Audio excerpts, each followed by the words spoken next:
وآت الزکاۃ، اور نیکی کا کام اگر کرنا چاہتے ہو تو زکوٰۃ ادا کرو۔ میری ماں بہنوں، سونا چاندی آپ پہنتی ہیں، اگر 7.5 تولہ سونا آپ کے پاس ہے، اگر 85 گرام سونا آپ کے پاس ہے، اور اگر چاندی کا زیور آپ پہنتی ہیں اور 595 گرام چاندی آپ کے پاس ہے، تو چاندی کی زکوٰۃ آپ کو دینا ہے، سونے کی زکوٰۃ آپ کو دینا ہے۔ اگر آپ سونے کا زیور کو پہنتی ہیں اور زکوٰۃ اس کی نہیں نکالتی ہیں، آپ چاندی کا ہار پہنتی ہیں، چاندی کی پائل اور چاندی کے جھمکے پہنتی ہیں اور اس کی زکوٰۃ آپ نہیں نکالتی ہیں، تو کل قیامت کے دن جہنم کی آگ کا کنگن آپ کو پہنایا جائے گا، جہنم کی آگ کا جھمکا آپ کے کانوں میں ڈالا جائے گا، جہنم کی آگ کی پائل آپ کے پیروں میں ڈالی جائے گی۔ جس مال کی زکوٰۃ ہم نہیں نکالیں گے، وہ مال کل قیامت کے دن ہمارے لیے بہت بڑی مصیبت بن جائے گا میرے بھائیوں۔ اسی لیے اللہ تعالیٰ سورہ توبہ کے اندر کہتا ہے وَالَّذِينَ يَكْنِزُونَ الذَّهَبَ وَالْفِضَّةَ وَلَا يُنْفِقُونَهَا فِي سَبِيلِ اللَّهِ، جو لوگ سونا چاندی اپنے گھر میں اکٹھا کرتے ہیں، اسٹور کرتے ہیں، کلیکٹ کرتے ہیں اور اس کی زکوٰۃ نہیں نکالتے، وَلَا يُنْفِقُونَهَا، اس کی زکوٰۃ نہیں نکالتے، فَبَشِّرْهُم بِعَذَابٍ أَلِيمٍ، اے نبی ان کو دردناک عذاب کی، ان کو پیڑا دائق عذاب کی بشارت سنا دو۔ کیا عذاب ہوگا ان کو؟ یوم یحمیٰ علیہا فی نار جہنم، ان کے سونے چاندی کو جہنم کی آگ میں تپایا جائے گا، گرم کیا جائے گا، اور اس سے ان کے ماتھے کو، ان کی پیٹھ کو اور ان کی کمر کو داغا جائے گا۔ اتنا خطرناک عذاب ہوگا۔ اور ایک بات اور بولوں، اگر ہم اپنی زکوٰۃ صحیح طریقے سے نکالیں، اللہ کی قسم پورے بھارت میں کوئی مسلمان غریب نہیں۔ بات نکلی ہے زکوٰۃ کی، آپ کا یہ علاقہ، مجھے لوگوں نے بتایا یہاں کوئی اچھا مدرسہ نہیں ہے۔ آپ جانتے ہیں ہمارے دیش کے حالات بہت تیزی سے بدل رہے ہیں، اور اب یہ مدرسے ہی ہمارے دین کے قلعے ہیں میرے بھائی۔ اگر یہ مدرسے بھی ختم ہو گئے تو آنے والی ہماری نسلوں کو اللہ کون ہے، رسول کون ہے، ایمان کیا ہے، اسلام کیا ہے، یہ بھی ان کو پتہ نہیں۔ اس لیے مدرسوں کا ہونا بہت آوشک ہے، بہت ضروری ہے۔ اور مجھے لوگوں نے بتایا یہاں کوئی نیا مدرسہ قائم کرنے کے لیے یہ لوگ چیشٹا کر رہے ہیں، کوشش کر رہے ہیں۔ میری آپ سب سے انورودھ ہے، اپیل ہے، گزارش ہے، جتنا ہو سکے آپ دان دیجئے۔ اور چونکہ مدرسہ اللہ کے دین کے لیے بنتا ہے، دعوت و تبلیغ کے لیے بنتا ہے، آپ زکوٰۃ کی رقم بھی مدرسے کے لیے دے سکتے ہیں۔ اس میں غریب بچے عام طور سے پڑھتے ہیں، آپ زکوٰۃ کی رقم بھی دے سکتے ہیں۔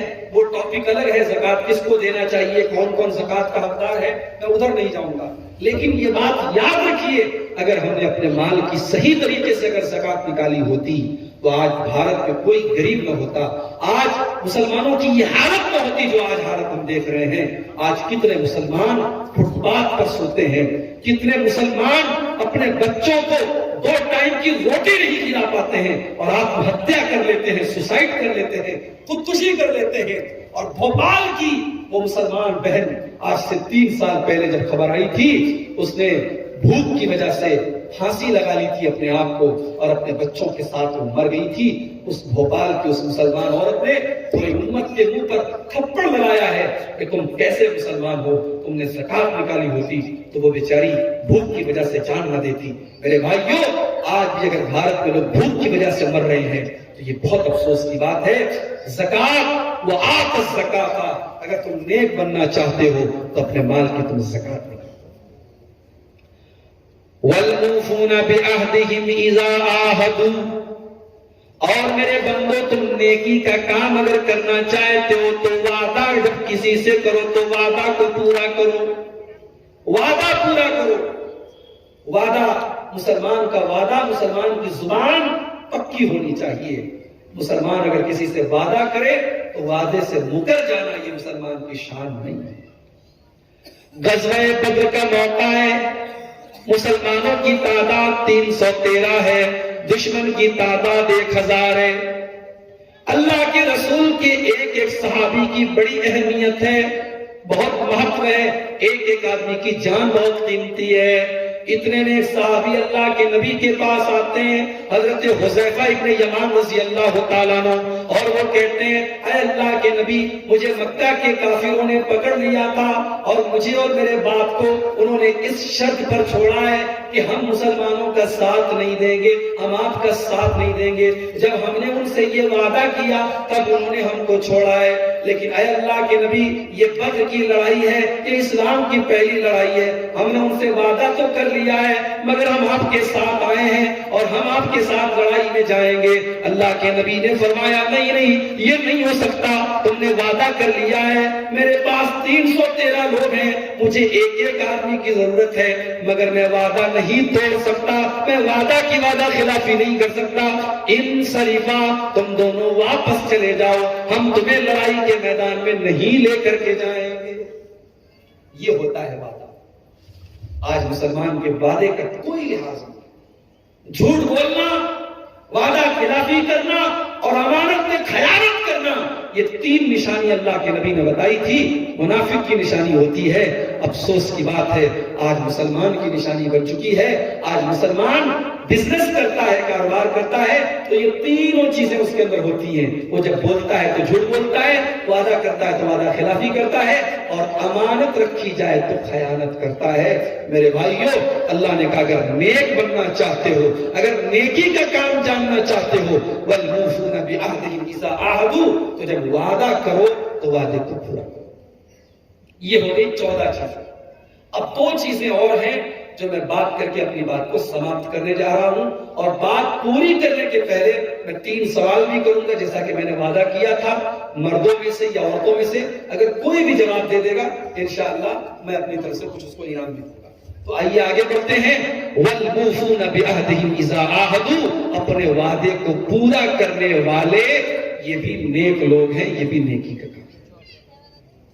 وَالصَّابِرِينَ فِي الْبَأْسَاءِ وَالضَّرَّاءِ، اور نیکی کرنے کا 15واں کام یہ ہے، 15ویں چیز یہ ہے کہ تم صبر کرنے والے بن جاؤ، اپنے اندر صبر پیدا کر لو، مصیبت میں، پریشانی میں، بیماری میں۔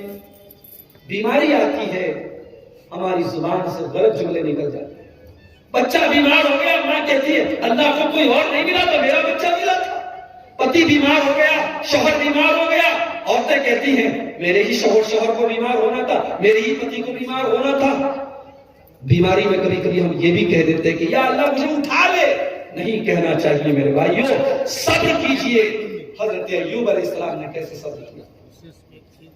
ایوب علیہ السلام اللہ کے ایسے نبی تھے جن کو اللہ نے بڑا خوبصورت بنایا تھا، بہت پیسے والے تھے، بہت سارے ان کے بچے تھے، مگر جب اللہ تعالیٰ نے ان کی پریچھا لی، ان کا امتحان لیا، پورے بدن پہ زخم ہو گیا، پورے بدن میں زخم ہو گیا، بچے ساتھ چھوڑ کر کے چلے گئے۔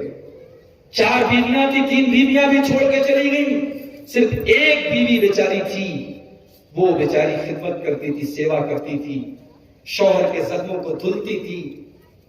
حضرت ایوب علیہ السلام کی دولت بھی ختم ہو گئی، بچے بھی چھوڑ کے چلے گئے، بیویاں بھی چھوڑ کے چلی گئی، صبر دیکھیے ان کا صبر میرے بھائی۔ حضرت ایوب علیہ السلام اللہ سے دعا کرتے ہیں رب انی مسنی الضر وانت ارحم الراحمین، اے اللہ میں بیمار ہوں، میں تکلیف میں ہوں، میں تڑپ رہا ہوں، میں پیڑا میں ہوں، مگر اے اللہ میں تجھ سے کوئی شکایت نہیں کر رہا ہوں۔ اے اللہ تو رحم کرنے والا ہے، تو ارحم الراحمین ہے۔ اے اللہ تو اپنے بندے ایوب کے اوپر بھی اپنا رحم فرما، اے اللہ میری بیماری کو دور کر دے، میری تکلیف کو دور کر دے۔ اللہ نے دعا قبول کی اور ایوب علیہ السلام بالکل ٹھیک ہو گئے، ان کے بچے بھی ان کے پاس واپس آ گئے، ان کی ساری دولت بھی ان کو مل گئی۔ میرے بھائیوں، صبر کا پھل کبھی بیکار نہیں جاتا، اور صبر کی جب بات نکلی ہے تو ایک بات میں آپ سے اور کہنا چاہتا ہوں۔ ابھی کرناٹک میں حجاب کا مسئلہ ہے، آپ نے وہ ویڈیو بھی دیکھا کہ جب کرناٹک کے کالج میں ہماری ایک مسلمان بہن حجاب میں جاتی ہے، چاروں طرف سے گنڈے اسے گھیر لیتے ہیں اور وہ بھڑکاؤ قسم کے نعرے لگا رہے ہوتے ہیں۔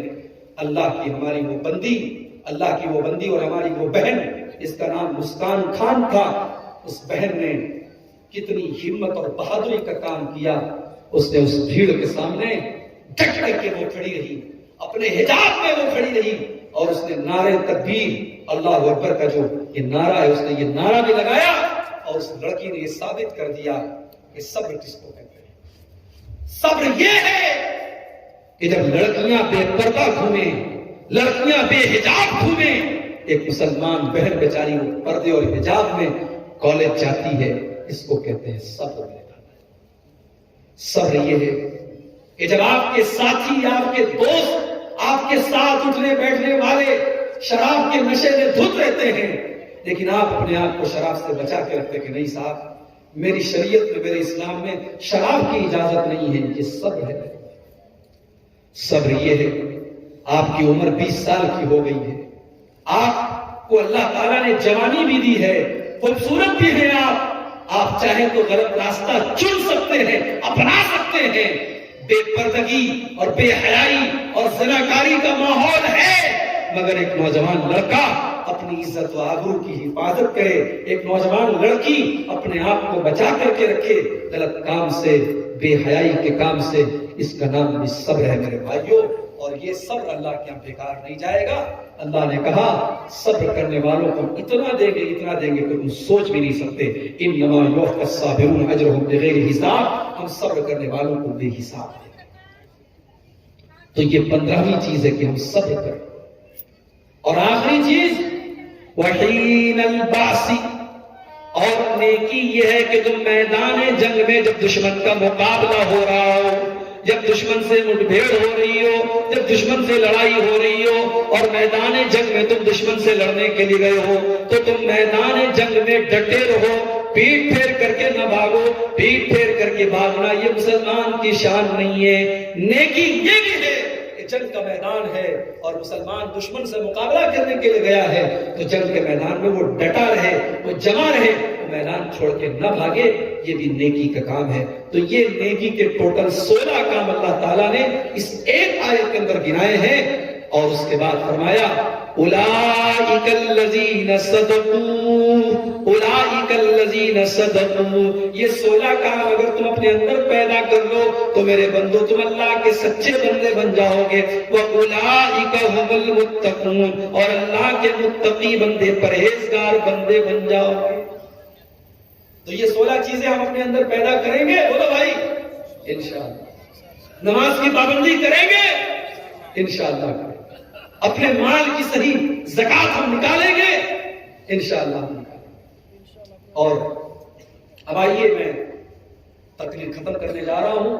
16 چیزیں میں نے آپ کے سامنے بیان کر دی ہے. سوال میں آپ سے یہ کرنے جا رہا ہوں.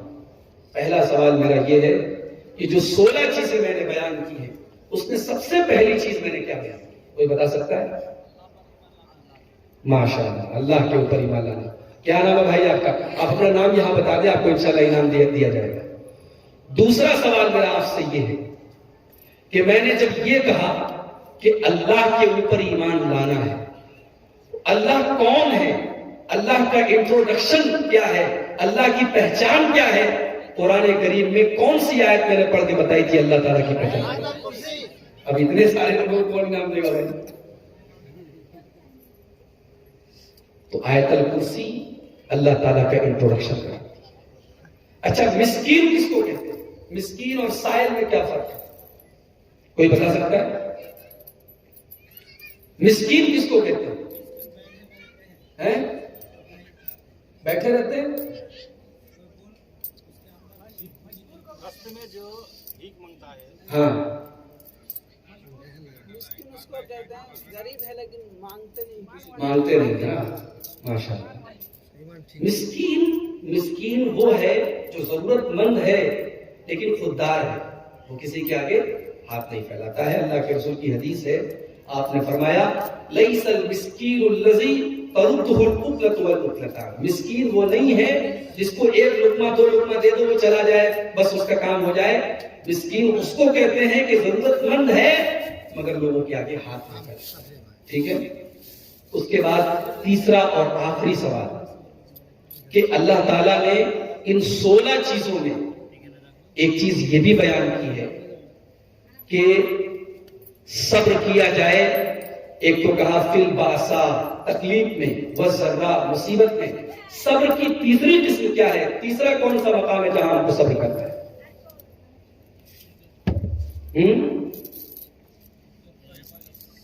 نہیں، جنگ کے میدان میں ڈٹے رہنے کو بھی صبر کہا جاتا ہے. وحین الباس، جنگ کے میدان میں آپ پیٹ پھیر کر کے نہ بھاگے، آپ جمے رہیں، آپ ڈٹے رہیں، یہ بھی صبر ہے.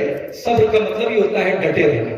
اور آگے جو رمضان کا مہینہ آ رہا ہے، روزہ بھی صبر ہی کی ایک شکل ہے. روزہ آپ کو اپنے نفس کو کنٹرول کرنا سکھاتا ہے کہ جب آپ 14 گھنٹے بھوکے رہ سکتے ہیں، پیاسے رہ سکتے ہیں، اپنے نفس کو اتنا کنٹرول کر سکتے ہیں، تو پھر اپنے نفس کو آپ اور بھی غلط چیزوں سے انشاءاللہ بچا کر کے آپ رکھ سکتے ہیں. تو میرے بھائیوں، یہ 16 چیزیں ہیں جو نیکی کے راستے ہیں. اور میرے آپ سب سے گزارش ہے کہ آپ جو ہے قرآن کریم کو انواد کے ساتھ پڑھنے کی چیشٹا کیجیے.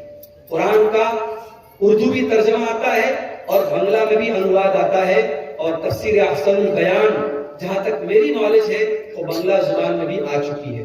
آپ اس کو خرید لیں، اگر آپ کے پاس نہیں ہے آپ اس کو لے لیں. اور اس بار رمضان میں آپ چیشٹا کریں، کوشش کریں کہ آپ 1 پیج 2 پیج جتنا بھی آپ سے ہو سکے آپ انواد کے ساتھ پڑھیں. اور یہ جو آیت جس کی پوری ایکسپلینیشن اور جس کی تفسیر پر آج میں نے پوری تقریر کی ہے، سورہ بقرہ کی 2 پارے کی آیت نمبر 177، اس آیت کو آپ ضرور جو ہے اس کو سمجھنے کی کوشش کریں. آئیے ہم اللہ سے دعا کرتے ہیں رب العالمین نیکی کے یہ جو 16 کام میں نے آپ کے سامنے بیان کیے ہیں، اللہ تعالیٰ مجھے اور آپ سب کو ان کاموں پر عمل کرنے کی توفیق عطا فرمائے. اللہ تعالیٰ ہم سب کو ایمان والا بنائے، اللہ نماز کا پابند بنائے، اللہ زکات دینے والا بنائے، اللہ نیکی کے راستے میں خرچ کرنے والا بنائے، اللہ کسی کا محتاج نہ بنائے، اللہ حلال کمائی کھانے اور کمانے کی ہم سب کو توفیق دے، اللہ حرام کمائی سے ہم سب کو بچائے. اللہ ہماری ماں بہنوں کو بھی دیندار بنائے، اللہ ہماری ماں بہنوں کو اسلامی پردے پر چلنے والا بنا دے. رب العالمین آپ کے اس علاقے میں، اس گاؤں میں، اس محلے میں ایک اسلامی مدرسہ آپ سب کو قائم کرنے کی توفیق عطا فرمائے. میرے بھائیو، اپنا گھر بنانا ہوتا ہے، ہم 100 کوشش کرتے ہیں اور بنا کے رکھ دیتے ہیں. مدرسے کی بات آتی ہے تو ہمارا دل پیچھے ہٹنے لگتا ہے. پیچھے نہیں ہٹنا چاہیے، ہم آگے بڑھیں اور جتنا ہو سکے دل کھول کر کے ہم اس مدرسے کو قائم کرنے کی کوشش کریں. اور میں یہ امید کرتا ہوں کہ آئندہ جب میں 16 مائل میں آؤں گا تو یہاں ایک مدرسہ انشاءاللہ قائم ہو جائے گا. اس امید کے ساتھ میں آپ سے رخصت ہو جاؤں گا. دیجیے اللہ تعالیٰ ہمیں توفیق دے کہ ہم اللہ کے راستے میں خرچ کریں. جو ہمیں سے بیمار ہیں اللہ ان کو شفا عطا فرمائے. جو اپنی بہن اور بیٹی کے رشتے کے لیے پریشان ہیں اللہ ان کی بیٹیوں اور بہنوں کو دیندار رشتہ مہیا فرما دے. اللہ ہمارے نوجوانوں کی حفاظت فرمائے. اللہ ہماری ماں